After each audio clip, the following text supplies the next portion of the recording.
My name is Lisa Marshall. I'm the program director at HeatSmart Tompkins, now covering also Chemung County. And welcome to our little Thursday night webinar series. Tonight, the discussion topic is free heat beneath your feet, all about ground source, otherwise known as geothermal heat pumps. All right, so as I said, I'm the program director for HeatSmart Tompkins, now covering Tompkins and Chemung counties. We are a community-based nonprofit, and our mission is education and outreach about home energy efficiency, specifically building envelope improvements and heat pumps. Our message is to let everybody know about the wonderful cost savings, the comfortable, healthy home solutions, and the climate change solutions that these upgrades to your house can represent. And we partner with 4 wonderful local area installers for some of this work, 3 of whom are joining us tonight. But your relationship with them through HeatSmart is just a pass-through. We don't make any profit off of any sales that they may make, but we have these trusted installer partners to recommend to you. Okay, where is the next slide? Okay, so what is HeatSmart? HeatSmart, as I said, is a community nonprofit.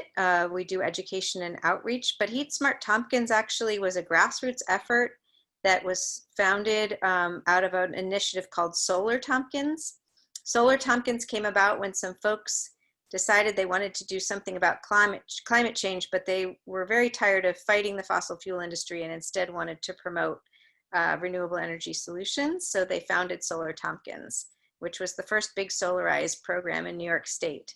And it was so successful that this group, Solar Tompkins, decided what could they turn themselves to next, and they decided to tackle home heating and cooling, which is, as I'll show you, a very important piece of our carbon reduction efforts. And that's how HeatSmart Tompkins was born. Well, the state agency, NYSERDA, New York State Energy Research and Development Authority, loved the idea of HeatSmart Tompkins and decided to fund similar programs across New York State, and you can see them here. This map is not quite up to date. It doesn't show that we cover Chemung, and then pretty soon, later this year, another HeatSmart FLX will be starting in this area, HeatSmart Monroe, and another HeatSmart Finger Lakes program. I'm not sure what they're going to call themselves up in these counties here. So we'll be covering most of the state, but it all started right here with HeatSmart Tompkins, and that's something we're very, very proud of. Well, why is it important to promote energy efficiency in heat pumps? Well, you might have heard we're in the middle of something called the climate crisis or climate emergency, and the only way we're going to get ourselves out of it is by rapidly cutting down on our greenhouse gas emissions. Well, how do we emit greenhouse gases in New York?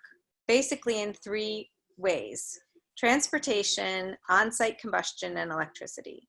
And on-site combustion, this pie piece over here, it says 38%. It's actually the biggest piece. The way New York calculates it, it's a little smaller than transportation, but that's because they fudge the numbers a little. It's actually the biggest thing we need to do to reduce our carbon footprint. And on-site combustion, a lot of that is heating and cooling buildings and heating hot water for buildings. And so because 90% of New York households are burning fossil fuels for their heating, that is the piece we have to tackle. Well, how do we do that? So HeatSmart has basically 3 major areas that we recommend. The first and most fundamental is looking at your building envelope. If you're creating heat, is it staying in the building or is it escaping? If you're cooling the building, is the cool air staying in your building or is it escaping? In order to keep your cool or warmed air in your building, you want to make sure it's well insulated and air sealed. The second is space heating and cooling. That's mostly what we're going to talk about tonight. And we recommend 2 options: air source heat pumps and ground source heat pumps, or geothermal.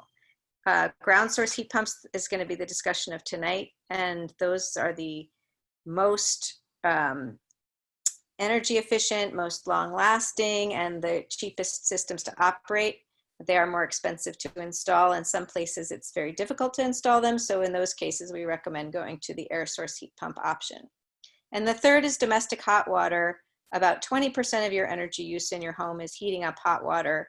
And we recommend 2 options for that, a heat pump water heater or something called a desuperheater, which can go along with your ground source heat pump installation if you so desire. So let HeatSmart be your guide. The reason we need to exist is that the #1 reason people don't install heat pumps is that they don't know about them. So we are here to fill that knowledge gap, to connect you with information, with the available incentives, which are changing all the time. We'll talk about that later. And with some trusted, vetted installers who design excellent systems, who use only the best equipment, who train and support their employees very well. Those are the kinds of people we work with, and we know you would like to work with too. So in the time of COVID-19, we've had to change our programs quite a bit. We used to do a lot of community meetings where we got to meet with you in person, and that was really nice. We came to libraries and town halls and even to people's homes to talk about heat pumps and introduce you to our program. But we're not doing that right now. So we have this webinar series. We have also, starting next week, I believe, virtual home tour series, and we're doing everything online. We recommend that you make use of our website. There's a lot of materials and resources there. You can also always call me or email me. I'm available to help you at any time. You can also schedule a phone appointment with me. So sign up for our webinar series, tell your friends about them. The nice thing about not being in person is you can sit at home in your pajamas and have a beer and still come to our webinars. And as for the assessments for your home that the installers do, they are now that we're in phase 4, they can, or I think we're in phase 4, they can come to your house to do an assessment. But if for any reason that's uncomfortable for you, they can also still do remote assessments over the phone. You can send them pictures. They can take a look at your house and property on Google Earth. And there's lots of ways that they can help you figure out what you need without actually stepping foot in your home. Okay, so now to our presentation on ground source heat pumps. What do St. Patrick's Cathedral in New York City, Purity Ice Cream in Ithaca, and the Elmira Corning Airport in Horseheads? It's funny that it's not called the Horseheads Airport, right? Anyway, what do they all have in common? They're all heated and cooled with ground source heat pumps. I like to say there's a heat pump solution for every building. Sometimes they're more complicated than others, but you can do almost anything with a heat pump and a clever design. First, a quick thing about geothermal heating.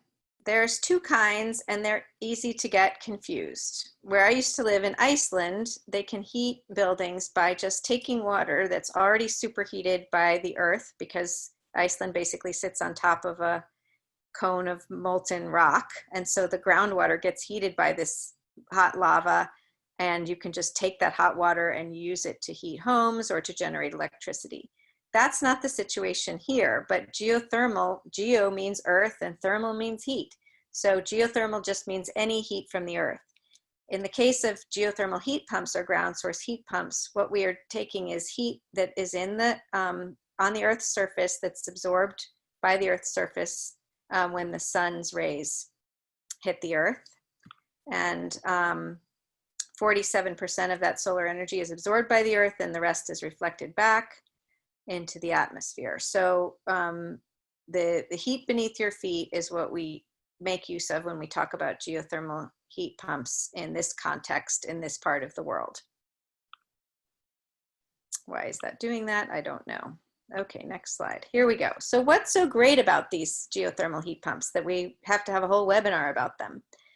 They can be used in any climate.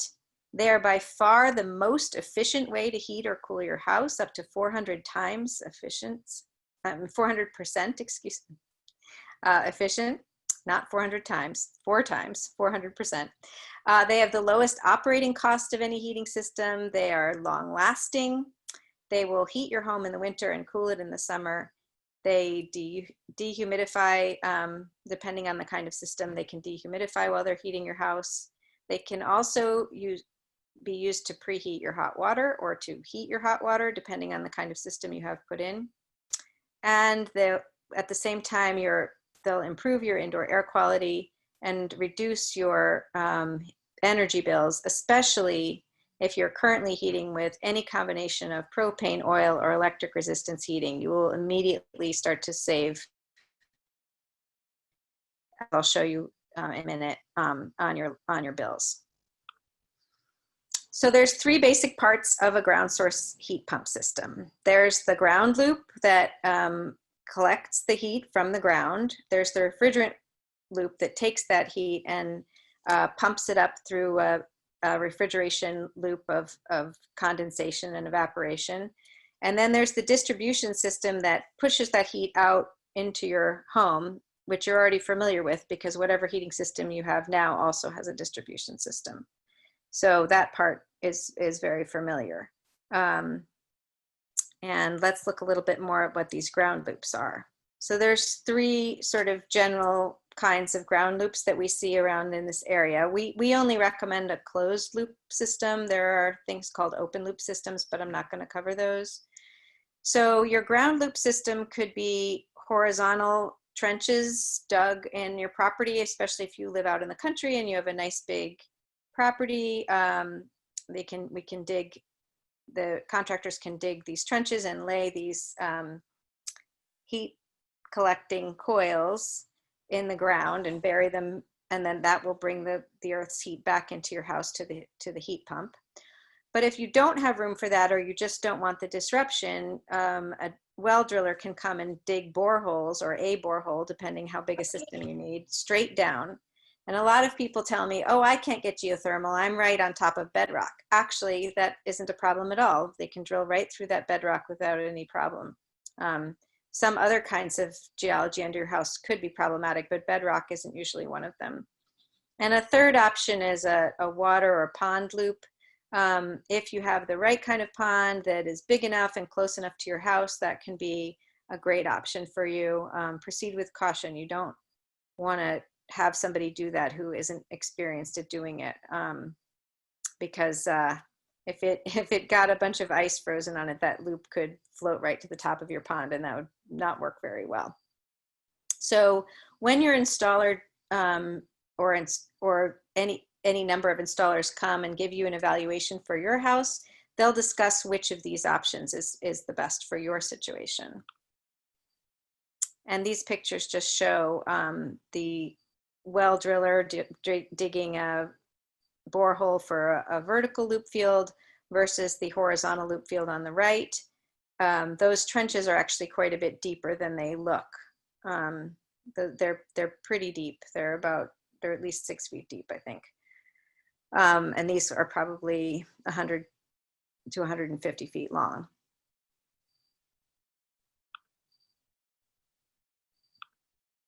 Okay. So this little guy that looks like a refrigerator is the actual heat pump itself.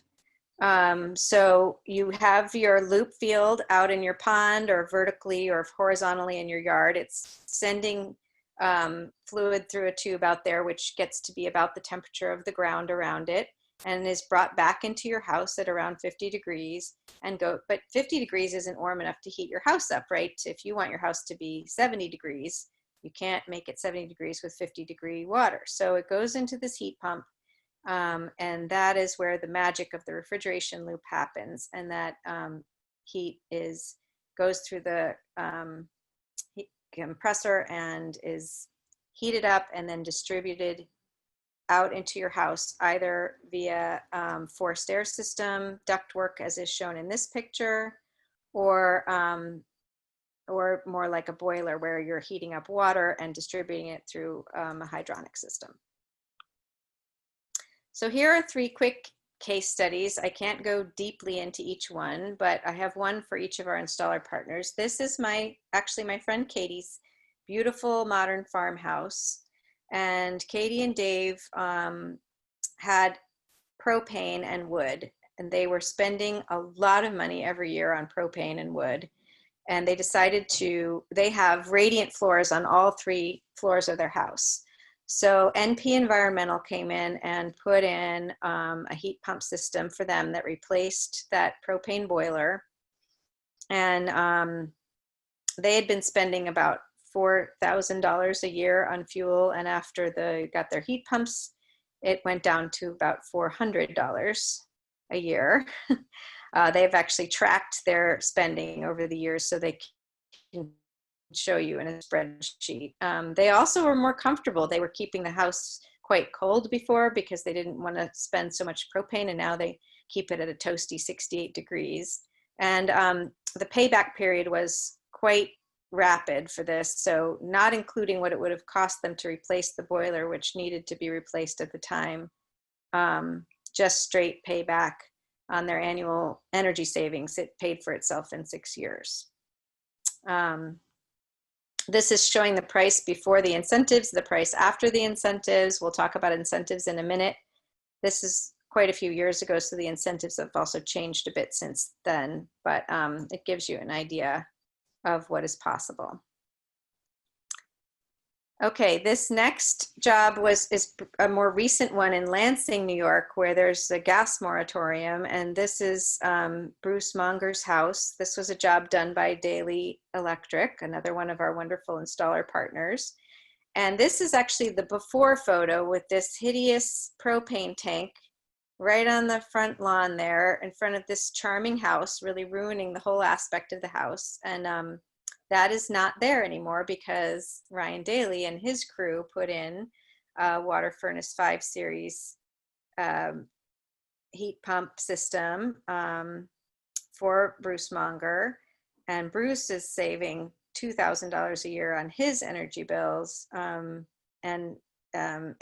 He's expected to pay that back, the cost of his installation, in about 4.5 years. I think that might include the cost of a new propane furnace. I'm not sure, Ryan, maybe you can tell us later. And this last case study is a Halco Energy case study of Molly Beercree, I think is how it's said. She also had propane and oil. She had a forced air system, and Halco put in a Geostar Sycamore forced air variable speed heat pump.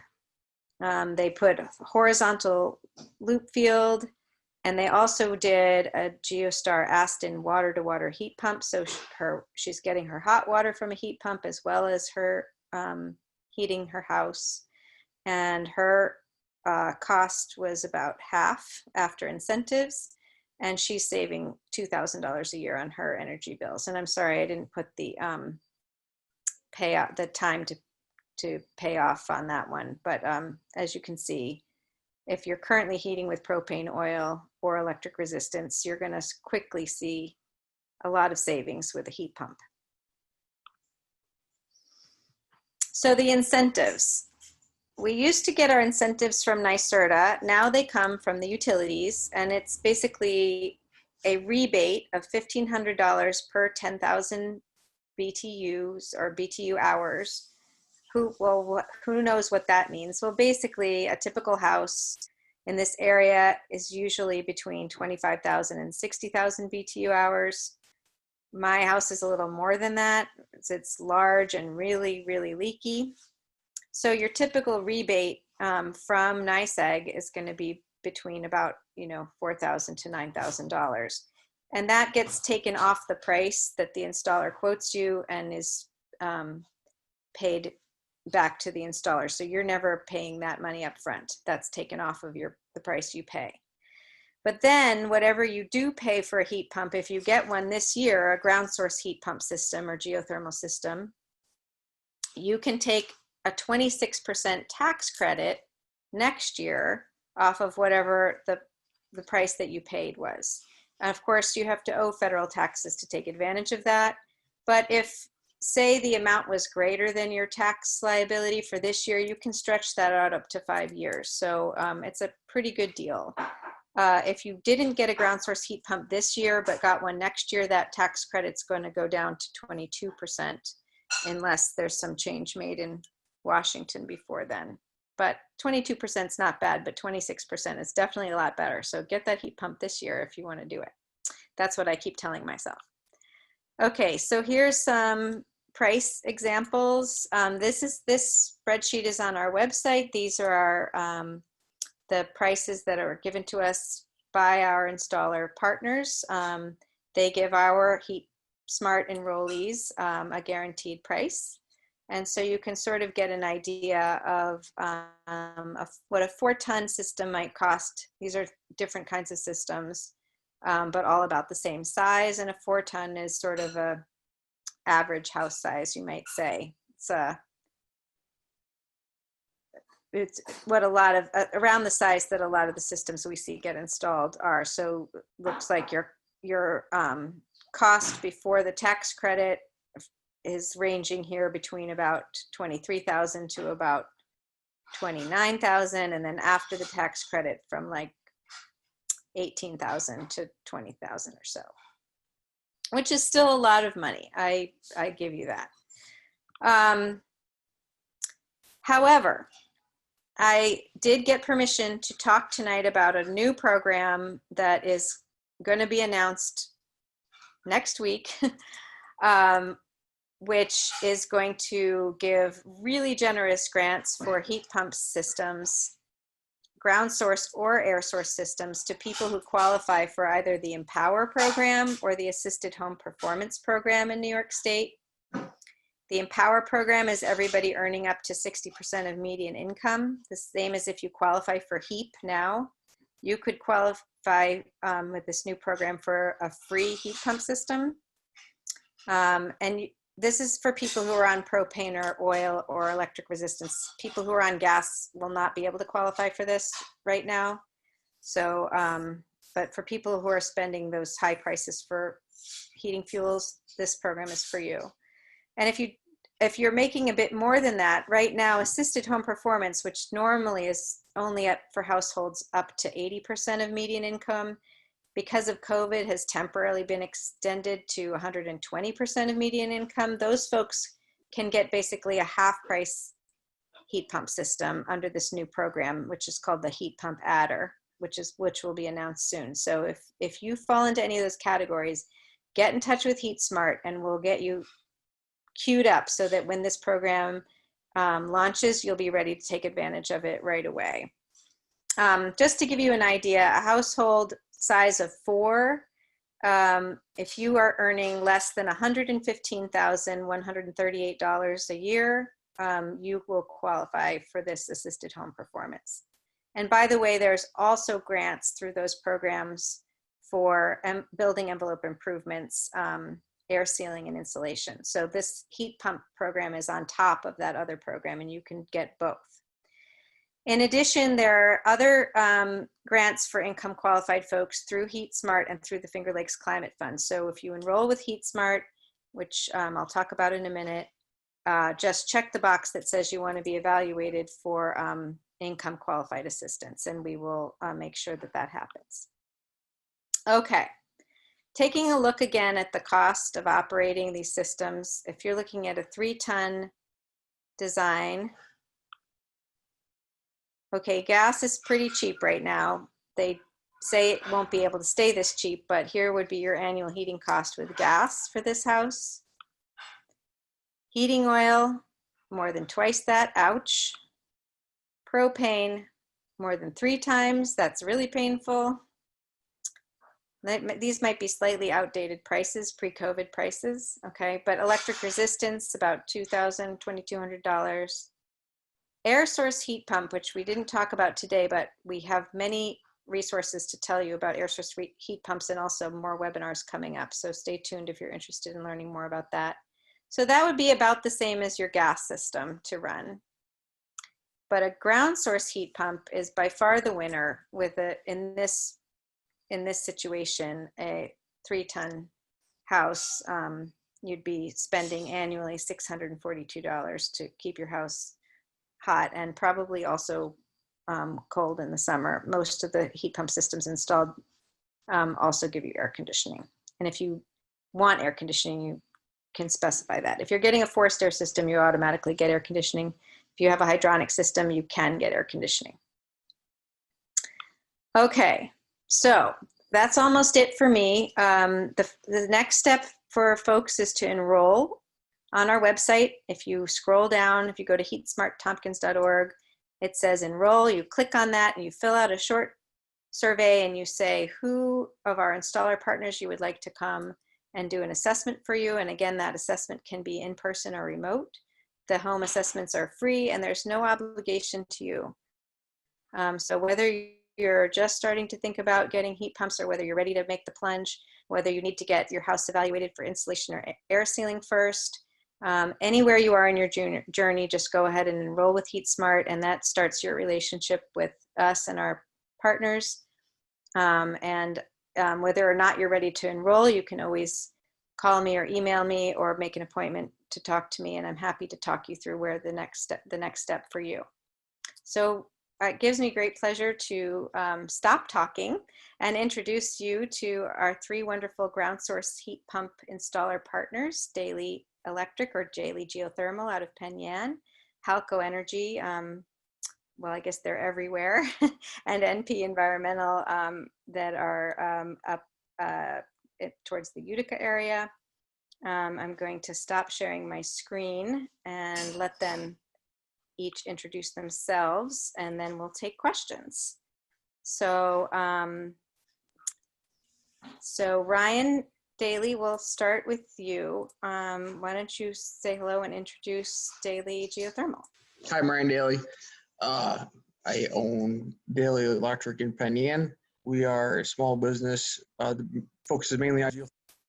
We do residential plumbing and electric. We have 20 employees.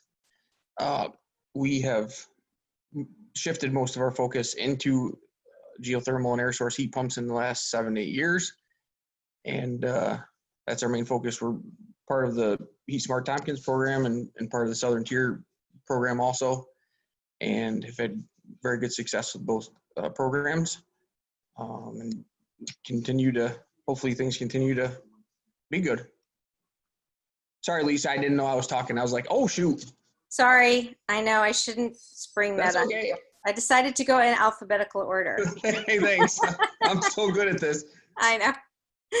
And tell the folks what kind of heat pump systems you install. We install water furnace. We install mainly Gree air source, but mostly water furnace, well, all water furnace products for our geothermal stuff. And majority of the stuff we install is 7 series. But we have for quite a while. Thanks, Ryan. And we'll go to Matt Dennis next of Halco Energy. Hello, my name is Matt with Halco Energy. Tell you a little bit about Halco. We've been in business since 1984. We are a whole home energy company. We do everything. As a matter of fact, our motto is, yes, we do that. So everything from, ground source heat pumps, air source heat pumps, traditional HVAC, heating, plumbing, electric, insulation, building envelope improvements, basement waterproofing, pretty much anything in your house we can handle. We've got 140 employees on staff. And about 40 dedicated plumbers, electricians, and HVAC service techs that are available to back you up in the case anything goes wrong. We're open 24/7, 365. That is not a boast. If you call our house, don't call me. If you call our office at 2 a.m. on a Sunday, real life, living, breathing human being answers the phone. You don't leave a message and get an answering service. You actually get a Halco employee at our office. So we have satellite offices in Ithaca, Rochester, and Syracuse. We cover pretty wide territory. The entire Finger Lakes area, basically from Lake Ontario to the PA border, and then from Rochester to Syracuse, and then even a little further beyond that. I've been with HeatSmart Tompkins since the beginning. We're part of 2 other HeatSmart programs. I'm sure we'll be parts of others as they open up. And I've been doing geothermal for quite some time. But we've focused on geothermal, air source heat pumps whenever we can. Pretty excited about some of these new programs that are coming out. And And we're hoping that more folks are taking the time to learn this stuff and be educated and take advantage of all the crazy incentives and rebates, but then all the money you save putting in geothermal systems. But yeah, it's we're glad everybody joined on, and we hope you tell your friends and keep the snowball going. Thanks so much, Matt. And Nick, is it you or Kevin who's going to speak for NP today? Yeah, it will be me tonight. Okay, great. Take it away. So we are NP Environmental. We were established in 2004. We specialize in ground source heat pumps, air source heat pumps, and indoor air quality systems. We've been with the HeatSmart program since the beginning, and the programs have done very well for us. We're 100% true believers on what they bring to the industry and what it's done for us. And I just want to take 1 minute to thank Jonathan, the former HeatSmart director. He's the one that pioneered these programs, and my hat goes off to him. He's done an excellent job, and we're very excited to continue to participate in the program with the new director, Lisa. Sure, everybody, we're in great hands with her. She's a great person. So we're excited. This is an exciting time to be in the industry. Looking back at our company when we started in 2004, I think most people would have said we were crazy to go in the heat pump industry. But if you look at it now and you look back on conversations that I've had with others in the industry, now couldn't be a better time. You have great incentives. You have a great push from the political side, and the extreme benefit you get from being in this industry is significant. And we have passionate people in our company too. And I think that's one of the things that really excites me is the individuals that we're able to bring into the company, and they express that passion to our customers. And our customers are equally the same. They're passionate about this technology, and they're taking on heat pumps and bringing it to everyone else. And you see the case studies, the webinars, the information that's out there. I believe it's all helpful to grow the industry. And we're just very excited to be a part of the industry at this time. And we can't wait to help you to understand and take advantage of 200 to 400% efficiency. And those numbers, they seem high and they may seem unreasonable, but they are fact, and heat pumps do deliver on what we say they do. So we look forward to meeting you. Thank you. Thanks, Nick. It took me a long time, guys, to figure out that NP environmental is because Preputniewicz environmental is too hard to say. Too hard. It's a long one, 13 letters. That's right. Okay. So I got a question. I think, Chris, do you want to unmute? It was sent to me privately, or I can read it out. From Chris is saying, what technological improvements in geothermal do you see coming in the next 5 years? Before I go to our installers, I'll just say that what I'm hoping comes in the next 5 years is in the more densely populated areas, is to see whole neighborhoods and cities in linked district geothermal systems, and using the different heat loads of different kinds of buildings linked together for greater and greater efficiency and greater access to this technology. But now I'll turn it over to you guys to answer the question. That's my answer.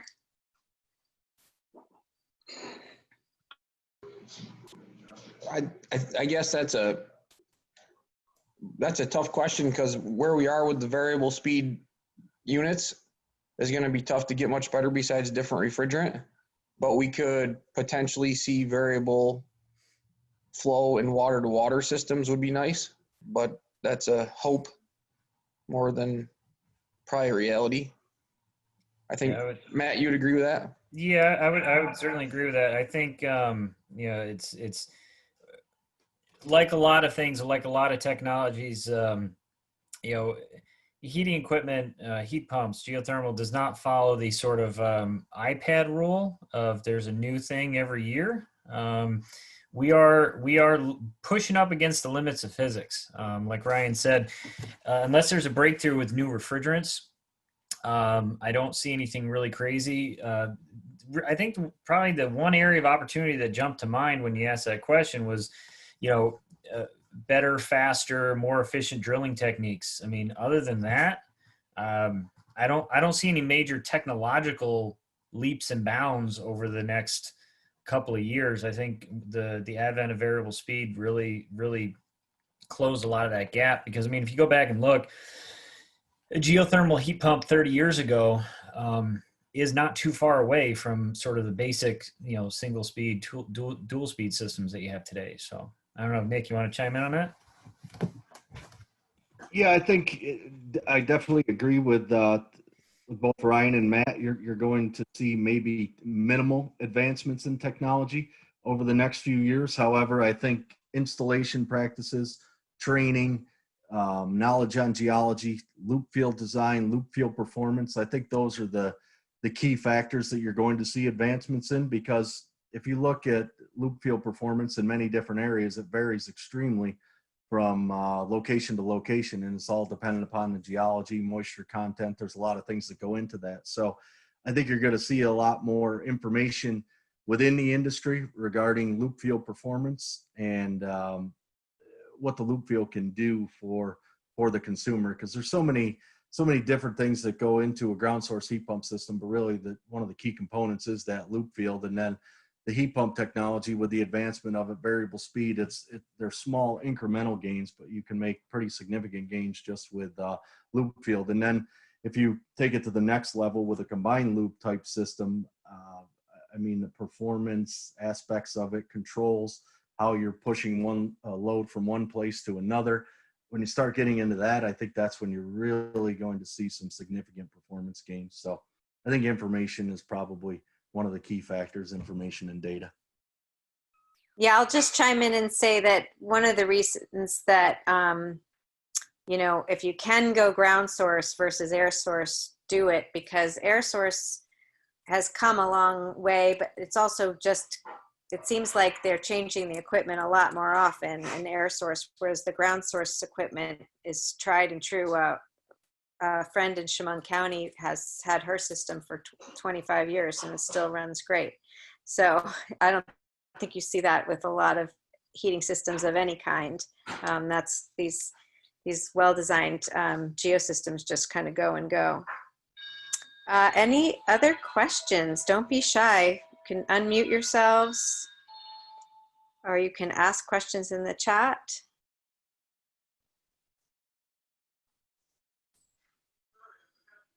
Quiet group tonight. I see Adam, did you want to say hello to the people and introduce yourself?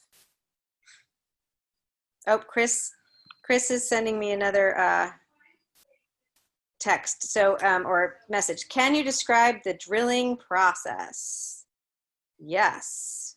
Who wants to describe the drilling process? Ryan, what, I see you smiling. You describe the drilling process. The drilling process is a mess, and most people think that it makes no mess. So that's they drill. I mean, generally speaking, it's 100 to 150 feet per ton. They drill a hole.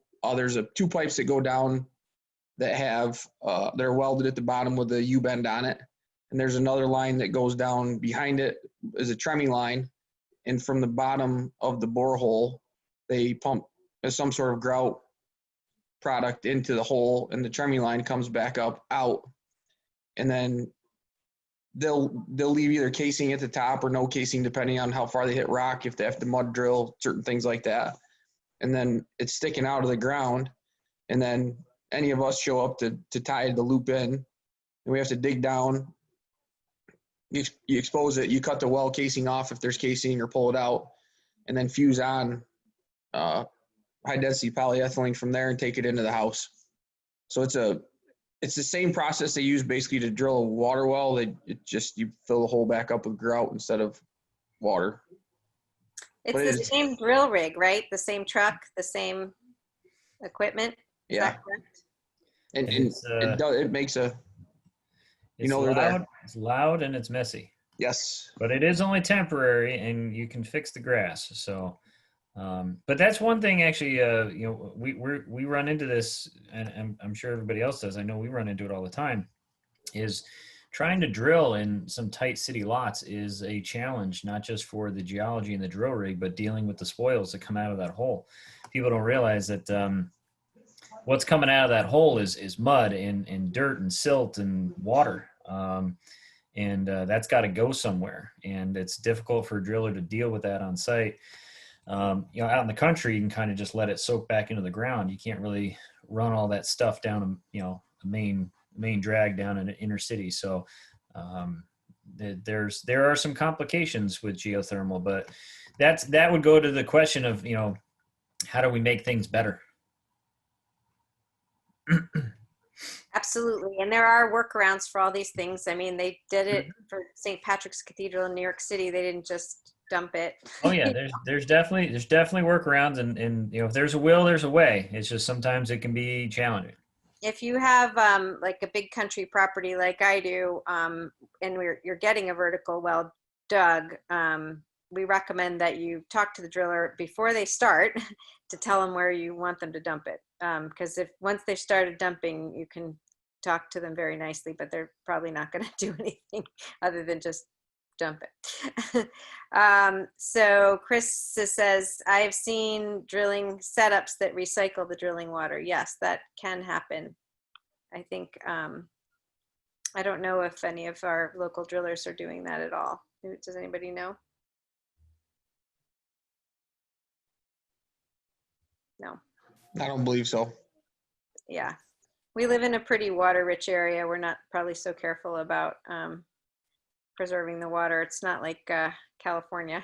So. And that water, even that once it gets used, it typically, if you're out in the out in the sticks or something, just gets soaked back into the soil. So it's not like it gets, it's not contaminated with anything but dirt and mud. So it just can go right back in the ground. So Chris is saying she is, or they are in a city lot. Where do the drillings go?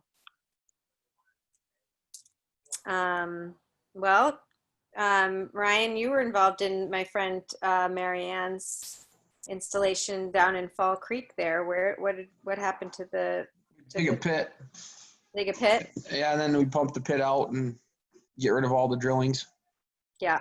So it's a little more work, obviously, but it certainly can be done. One of our drillers has used a slurry bag where they catch all the cuttings and let the water drain out, but then you gotta go out and pick up a dump truck size bag of cuttings. Like a big cheesecloth. Oh, a massive cheesecloth. Gotcha. Some reason Chris's messages are going to me privately, so that's why I'm seeing them and you're not.